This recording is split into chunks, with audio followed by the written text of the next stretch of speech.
All right, guys. Obviously excited to hopefully be playing a game this upcoming Saturday versus a great opponent. Really start our conference. We feel like we're getting back where we need to be. Still not full strength, nor will we be for kickoff, but we're getting to where we need to be, where we feel comfortable having normal practices and rolling from there. I also want to start by saying, obviously, there's been some things that have occurred here at the university. Things are out of our control. And I hate to keep saying this, but it's the way that the college landscape has occurred in athletics, especially. We're seeing it throughout universities throughout the country. And, we're going to be without some dear friends, some people that have been so fortunate, have meant so much, not only to this university, but to myself and my family that I love and adore. And I wish nothing but the best. But I think it's important that I mention my sentiments and those people that will always have a special place in my heart, and that, unfortunately, this is the way things are going, but they'll always have a friend they can call and count on moving forward. But with that being said, I'll take some questions regarding our football program. All right, Stephen Johnson. Hey, Ryan, how's it going? Hey, Stephen, how are you? Hey, I'm doing all right. I know you said hopefully, so I know it's probably a day by day thing. I guess right now, just where's your confidence level at in terms of you guys actually being able to play this week? Yeah, Stephen, I'm pretty confident, right? So I'll be straightforward. We tested yesterday, and then we test again on Wednesday, and then we'll do the rapid antigen test before we even take off for Dallas on Friday. So, we're keeping our fingers crossed. Every coach, right, holds their breath. I told you guys sleepless nights, just trying to make sure we get through this thing. We do feel like we're over the massive hump that we had to overcome that's occurred the last few weeks, but I feel like we're heading the right direction. I do feel like we are getting healthier. We do have the majority of our team back, so I'm not sitting here saying woe is me. We're going to be out there being way shorthanded, but we keep our fingers crossed, and I think, guess what, it's going to be that same sentiment week in and week out. Evan Barnes. Ryan, how's it going? Yeah. To kind of follow on that, how you mentioned just being confident that the majority of the team is back. How confident are you in just them being able to be conditioned and fit for this game? Because obviously, as you said last week, you guys had modified practice. I think you said Saturday. You guys were getting back a little bit. How confident are you in their fitness to be able to, to play a full game against SMU?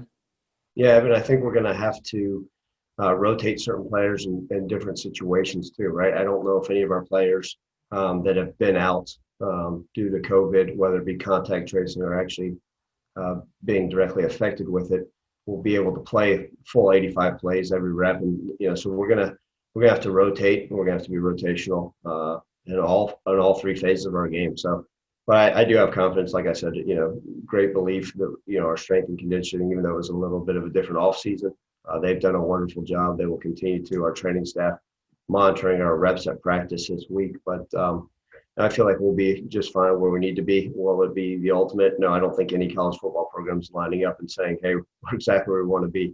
You can watch some of the games this weekend and the coaches saying, well, hey, are you ready? And shoot, I'll tell you after the game. But I think we'll be okay conditioning, but we're going to have more rotation than probably you guys are used to seeing. Okay, Mike Stady. Morning, Coach. Morning, Mike. How are you? I'm doing well. How much of an advantage is it for SMU in that, they've played all these games? They haven't, as far as we know, had to deal with a lot of the things that you've had to deal with. And how much concern is there in a 28-day stretch between games of the rust that just naturally comes from not playing an actual football game? It's in the back of my mind, and we're going to treat this game very similar to we did our season opener, right? Things that we can make sure that we got to handle, right? We have to own the football. I think anytime you go that long without playing a game, it's right. Can we own the football? Can the quarterback make smart decisions not to throw the ball into the opponent's hands? Can our running backs, anybody that touches the ball, not fumble? Can our defense go and try to get takeaways? Special teams, we really have to be fundamentally sound. I don't think we're going to be crazy in all three phases. I think that's how you try to knock the rust off, by playing fundamentally sound, Mike. And is it in the back of my mind? Sure. But we're treating this almost like, you're exactly right, 28 days without playing a game. That's a heck of a long time. SMU's obviously, they're moving on all cylinders. Obviously, they got a high-powered offense, wonderful quarterback, well-coached team. They got weapons all around themselves on offense. defensively, you guys know they're a team that I believe they led the country in sacks last year. Correct me if I'm wrong, but I know they're a team that creates a lot of tackles for loss, and then special teams, they're very efficient. So they've got a lot of things going in the right direction. I feel like we'll gain confidence this week as we continue to prepare. Our guys always believe in themselves, and I think by the time we kick that ball off, our focus will be just on what's got to occur in between those white lines, and our guys will come to play. With all that being said, what's the sense of excitement, though, just with your guys of having to wait this long and everything that they've gone through to finally be able to say game week, Saturday, kick it off, let's play? So, we have had the same deal, right? We have said game week, Saturday, let's kick it off, and have had to cancel the game. So, but we can't think about anything else, right? We know that we're going to get tested again, and keep our fingers crossed for the negative results on those tests. But, I do think there's a sense, right, knowing that we get to go play an SMU team, a highly ranked team that's going to give us everything they have. We know it's become a rivalry. Obviously, we think about the excitement of last year's game. We don't talk any much about what happened in the past, but they'll come ready to play, and I know our guys will be excited, as we prep up throughout the week. Stephen Johnson. Hey, Ryan, for you, like you said, they're a high-powered offense. They bring back a lot of weapons from last year's team. I think they lost their best guy to the NFL. What are some of the ways you guys are going to have to kind of contend with that offense and do your best to kind of slow them down? I think that they play fast, right? And we saw that from Arkansas State. And I told you guys after we played Arkansas State, that was my fault that I didn't have the defense ready to roll in that first quarter. I need to do a better job preparing our defense this week, giving them situations where they're seeing high-powered offense playing as fast as they can at them. So we're going to, modify some practice to give them different situations. I can't sit back and say, well, this is the way we've always done it. What's going to do it? They've got an extremely accurate quarterback that plays at a high level, but, I give Coach McIntyre and his defense staff a lot of credit. They'll have the defense ready to roll. We're not going to do anything totally crazy or off the norm, but we just got to, again, be fundamentally sound. We know they're going to make plays, right? We can't let those big plays or, whether they score a few times here or there, we can't let that deter us from, lining up down in and down out and be able to stop them. Terry. How you doing, Coach? Hey, Terry, how you doing? I got a couple of questions. First, I know a lot of guys been out for a few weeks. What is their mentality, their mindset, their energy going in? And have you guys ever switched back to going to rapid testing, or you just using still traditional testing with the COVID?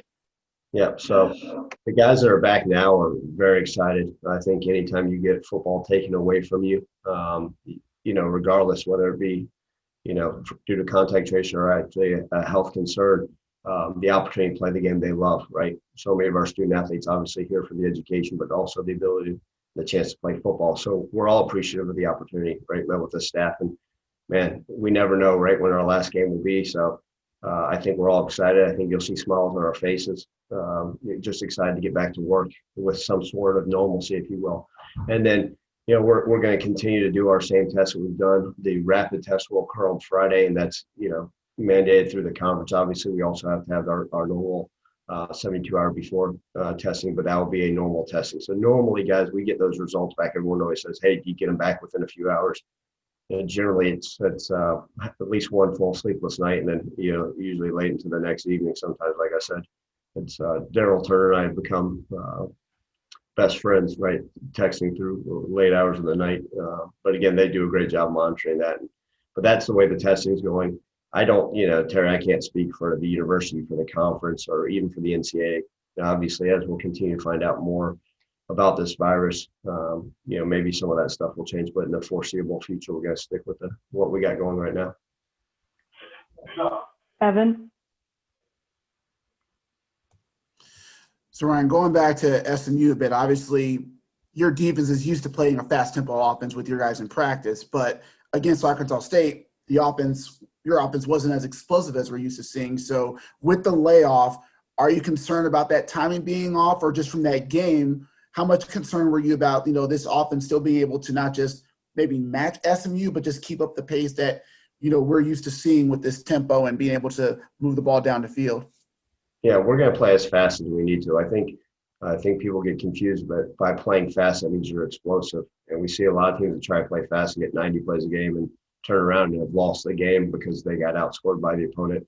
And that's always going to be my philosophy is, look, if I'll take wins however they come. If we win the game 2-0 and you tell me we don't have a very explosive offense, I'll smile and say, you're right, but we won. So we're going to play as fast as we need to. And I think that's one of those things. We have a quarterback that's very smart and puts us in the right situations.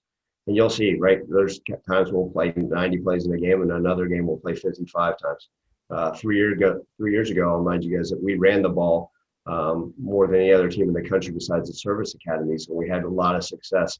Obviously, we want to be as explosive as we can be, Evan, right? I'll take those 30-plus chunk passes and those 15-plus yard runs. But, we got to be efficient and take what the defense gives us. Like I said, they're a defense that's their attacking style, and I know that's what every head coach says about an opposing defense, but they do. They blitz, they move, they try to be creative. They've shown a variation of fronts in 3 games, so we've got to be prepared for that, knowing that whatever they provide us, we have to take advantage of that in one shape or the other. Now, do I want to be explosive? Absolutely. Do I want to be able to have more explosive than their offense? Absolutely. But we're going to see what they give us, and like I said, I've got faith in our defense, and I've got faith in our offense, and our offensive players, and our coaching staff to create a game plan that's going to be best suited for us in this game going into it.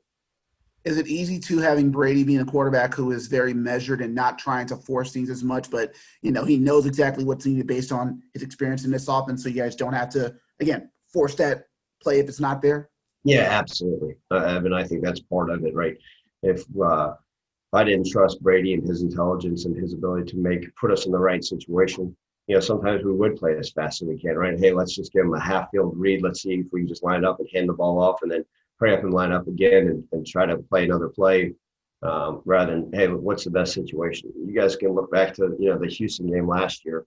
We go in the fourth quarter. It was a close game. And we said, well, what's the best thing for our offense and our defense? And it was to line up in 22 personnel and run the exact same play, just with variations of it. And that, at the time, guess what? I didn't think we'd get more than 5 yards of carry. But at that point, we decided that was the best thing to give our team the best chance to win coming away from that. And having a smart quarterback like Brady absolutely puts us in a great situation to put our offense in variations of things, right? You guys see it. Sometimes we are going to be tempo. We will be fast-paced. There are times we've got to slow it down, make some checks and some balances to where we need to be to have success, hopefully down in and down out. Stephen? Ryan, on the flip side of that, SMU has to feel like they also have their own kind of very experienced, kind of wise quarterback. For you guys as a defense, when you're facing a quarterback that's so experienced, he's probably seen just about everything. What are some ways you guys can kind of make him uncomfortable? Well, the nice thing is they only have one game film to watch of our defense currently, right? So I know they're going back to the archives, and I'm sure kind of like that was when I studied Coach McIntyre last year, right? You open the season versus Ole Miss. Well, I wasn't watching much Ole Miss other than to study personnel, right? You go back, and I remember watching Colorado film from all 4 of his years there, right? Or 5 years. Yeah, just studying different things, calling different people, hey, what's this? What are we thinking here? And, so hopefully that SMU's having to do the same. They're trying to find things they've done in the past. So, they're obviously a great coaching staff. So they're exploring it. And like you said, when they have an experienced quarterback like that who has seen it all, my guess is they'll stick to their base offense, which they've had a ton of success in, and feel like they'll be able to take advantage of us. Like you said, just try to get to where we need to be. We got to be able to be lined up and play efficient. Mike? Ryan, when you think of last year's game, the day, the atmosphere of the game, what comes to mind most? People consider it one of the biggest games in the history of Tiger football. Just take you back to that day. What comes to mind? Yeah, Mike, and I think you and I have discussed this before. People always say, what's been my favorite memory in the last 5 years here of, coaching at Memphis, and obviously being named the head coach, the Cotton Bowl, all those things were wonderful, but I don't think there will ever be a day that will, hopefully we do have a day that tops what occurred on that game day. But I think when you come out of the tunnel and you get to see 60,000, almost 60,000 true Memphis fans, right? It was like a spread crowd. It was Memphis. And it took a great sense of pride in our city. and our fan base. And it was, you say, wow, this is what it can be. And it was really special. I think that's kind of what I'll always remember. I remember running out the tunnel, looking over my left, kind of to where the press box is, and just be able to see all those fans on the home sideline and cheering, and everybody, and the stadium was packed. And it warms my heart and puts a smile on my face now. It's still to think about it. We have one of the biggest pitchers we have in our facility. Hopefully you guys come visit us here before too long when everybody gets safe, healthy, and well, that you guys come in the building. Well, down one of the halls, the only thing you see is a big picture of our stadium from that night. It's an overhead shot that so many of you guys have seen of the full stadium. And every time I look at that, it puts a different smile on my face. So that's obviously my most, you want to come away with a win, but just be able to see our wonderful fans out there. It was great. And quick follow-up to what Stephen asked, just when you think of Bouchel and I mean, he's as good as it gets in this conference along with Brady, just what makes him so good? Is it just like Brady that he's seen it all, is a veteran guy, can do pretty much everything? Yeah, I think in this conference, when you have a veteran quarterback who's smart, and the word I would use for him is he's efficient. I mean, he's got pinpoint accuracy, and he's got above average mobility, but his experience, the ability to put their guys and the weapons around him in situations to have success. I mean, we've seen it. I mean, he's a surgeon out there, dicing up defenses, and knows where to put the ball, knows how to put the SMU offense in great situations. So we're gonna have our hands full. A lot of credit to them. Like I said again, their coaching staff, they're well coached and they do it the right way. Devin. Coach, how you doing, man? Good, Devin. How you doing? I'm doing well. So you guys are kind of finally getting away from Memphis after a long time, just kind of being in the city. How are you preparing your guys for the road trip and kind of preparing them for how is it being a home away from home in SMU? Yeah, obviously these last few months for a lot of us, right? We haven't left the city. I mean, I just looked and I drive less than 3 miles total to and from house. I need to start walking. And so I haven't really left much of a region other than to go to the Liberty Bowl and the team hotel, almost a month ago. So for our guys, we do need to prepare them for it. One of the things we'll do is when we get there, Devin, is we always like to go see the opposing stadium. So when we land, that's one of the things we'll do a walkthrough at the stadium. I think it's good for us to see it ahead of time to get a feel, even though a lot of our players have been there. But, again, a lot of our roster hasn't. So to be able to see that. But we got planned for the plane trip, right? The plane trip with COVID, right? We talked to our guys about wearing masks. We got to be creative in how we situate the seating of the airplane. I mean, people don't think about that much, right? I was talking to a couple coaches before. They said, well, you can see your value on the football team by seeing who you're sitting next to on the airplane. Just go with these things. We got to be smart with it, right? Sitting on a plane with different masks and making sure we're smart with that. The way we travel on buses, I think all these things, hotels, dealing with different regulations at every hotel we go to. So it'll be different, right? We know the atmosphere. I think they're allowing just over 7,000 fans. I don't want to give you the exact number, between 7,000 and 8,000 fans there. So they got a neat stadium that's, I know their fans will be, loud and cheering hard for them, even though they're in a limited capacity as well. But it'll be good. Obviously we'd love to play every game here at the Liberty Bowl, but, just another challenge for us to, to get on the road and go play a great opponent. Terry. Hey, Coach, last time you was in Dallas, you had those nice smoke gray uniforms on. Who are you going to appoint to be your uniform committee this week? Terry, as my swag coordinator, I look forward to us exchanging faxes later today with your thoughts on what the uniform combination you want. Probably going to stay away from the neon yellow this game. I think with now the Pac-12 playing Oregon, they got the rights back on that. But we'll coordinate later, Terry. You can figure out exactly what you want us to wear for that game. Brian Moss. Hey, Coach, a couple of Zoom meetings ago, you said you had a friendly reminder that your students were student athletes first. Did that have the desired effect, and how are they doing now? I think it's one of those things. It's a reminder to me that I need to be on top of their academics at all times. So we do weekly academic checks, not only twice a week with the academic advisors, but every single day. We get correspondence with them on what assignments are doing. I think with like a lot of things, we're learning that it's a different world, right? When guys are used to going and checking at study hall at a certain time and actually sitting down with an academic advisor or with a tutor or with somebody that's literally right next to them or having to literally go check into it. It's a little bit different when you have to plug in on your phone and do a Zoom meeting. It's, hey, the Zoom needs to start at 3:00. Well, if you log in at 3:01, and in my personal opinion, you're late and you get held accountable for that. And so I think our guys are seeing, and it's part of it's learning, right? How to get back to this stuff with all online classes, being held accountable to those things. And our guys, right? Some of our guys are learning differently, and it's an adaptable approach. Obviously, we hope that things get better and we're able to go back to what we call more normal. But it's been a learning process, and but the guys are doing better academically. It's one of those things we'll continue to stress, not only this semester but from here on out, especially given these different learning situations and circumstances. Kevin, Ryan, just really quickly on the testing, will you guys get the results of the test before you guys leave Friday for Dallas? Yes, sir. Yeah. So that's the plan is, right. We'll probably actually have the players come in earlier than they normally would on a Friday. And based off the travel, the time, we look at that stuff when we can get on the planes. The whole thought is to, before we even load the buses, while we go out there for our practice, you guys know we get out on the practice field a little bit on Fridays. By the time we get off the practice field, we have those results. So we feel safe and comfortable getting on the buses and loading the plane. I don't know if we want to land in Dallas and then all of a sudden we're calling for a Greyhound and having to send anybody back. Stephen Johnson. Hey Ryan, when you guys first played Arkansas State, there were a couple guys there where I think were kind of late scratches. I think Jacoby Francis among them. Is there anything you can share with us about their status for this week's game? Well, I think we plan on having the majority of our two deep there, Stephen. That's where I feel like we should be.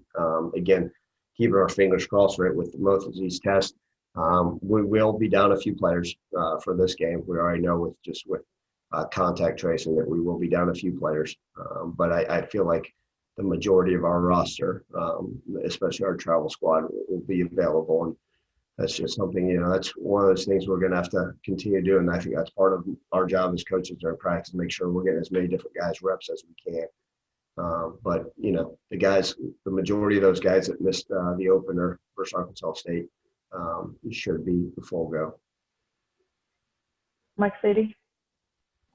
Ryan, is there a little more pressure on this game because it is the conference opener, because you've already lost Houston, even though the plan is to reschedule that later in the year, obviously being the defending conference champs? More pressure on this game because you don't know how many you have left because everything you're dealing with?